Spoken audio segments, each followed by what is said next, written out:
ಹಸುಗಳಿಗೆ ಸಮತೋಲನಯುತ ಪೌಷ್ಟಿಕ ಆಹಾರ ನೀಡಬೇಕು. ಹಸಿರು ಮೇವು ಕೊಡುವುದರಿಂದ ಹಸುಗಳಲ್ಲಿ ನಾರಿನ ಅಂಶ ಮತ್ತು ವಿಟಮಿನಗಳು ಸಿಗುತ್ತವೆ. ಧಾನ್ಯಗಳನ್ನು ಕೊಡುವುದರಿಂದ ಹಸುಗಳು ತಮಗೆ ಬೇಕಾದ ಶಕ್ತಿಯನ್ನು ಪಡೆದುಕೊಳ್ಳುತ್ತವೆ. ಸಮತೋಲನ ಆಹಾರ ನೀಡುವುದರಿಂದ ಹಸುಗಳು ಮತ್ತು ಕರುಗಳ ಬೆಳವಣಿಗೆ ಹೆಚ್ಚಾಗುತ್ತದೆ.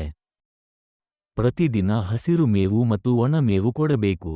ಹಸಿರು ಮೇವು ಮತ್ತು ಒಣ ಮೇವು ಸೇರಿಸಿ ಕೊಡುವುದರಿಂದ ಹಸುಗಳಲ್ಲಿ ಹೆಚ್ಚಿನ ಪ್ರಮಾಣದ ವಿಟಮಿನ್ ದೊರೆಯುತ್ತದೆ ಮತ್ತು ಇದರಿಂದ ಹಸುಗಳ ಹಾಲಿನಲ್ಲಿ ಫ್ಯಾಟ್ ಮತ್ತು ಎಸ್ಎನ್ಎಫ್ ಗುಣಮಟ್ಟ ಹೆಚ್ಚುತ್ತಿದೆ.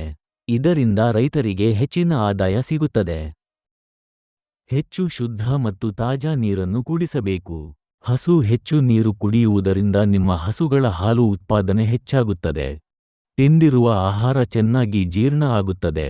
ಹೆಚ್ಚು ನೀರು ಕುಡಿಯುವುದರಿಂದ ದೇಹದ ತಾಪಮಾನ ಕಂಟ್ರೋಲ್ ಇರುತ್ತದೆ ಮತ್ತು ಕೆಚ್ಚಲು ಆರೋಗ್ಯ ಚೆನ್ನಾಗಿರುತ್ತದೆ.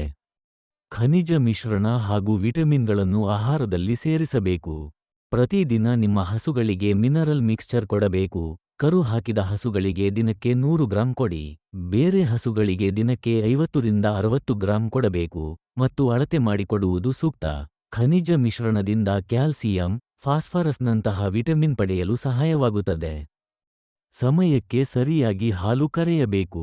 ಶುದ್ಧ ನೀರಿನಿಂದ ಕೆಚ್ಚಲು ತೊಳೆಯುವುದು, ಬಟ್ಟೆಯಿಂದ ಒರೆಸುವುದು, ಲಯಬದ್ಧವಾಗಿ ಹಾಲು ಕರೆಯುವುದು, ಕೊಳೆ, ಕೂದಲು ತೆಗೆಯಲು ಬಟ್ಟೆಯಲ್ಲಿ ಹಾಲು ಸೋಸುವುದು, ಕೆಚ್ಚಲು ಒಡೆಯದಂತೆ ಮಿಲ್ಕಿಂಗ್ ಕ್ರೀಮ ಹಚ್ಚುವುದು.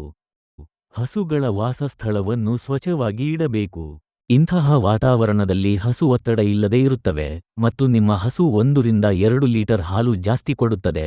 ಹಸುಗಳ ಕೊಟ್ಟಿಗೆಯಲ್ಲಿ ನಾವು ಹೆಚ್ಚು ಓಡಾಡಬಾರದು, ಏಕೆಂದರೆ ಹಸುಗಳು ತಿಂದ ಆಹಾರವನ್ನು ಜೀರ್ಣಿಸುತ್ತಾ ಮಲಗಿರುತ್ತವೆ. ಆಗ ನಾವು ಹೋದರೆ ಹಸು ಎದ್ದು ನಿಂತು ಜೀರ್ಣಕ್ರಿಯೆಯನ್ನು ನಿಲ್ಲಿಸುತ್ತೆ.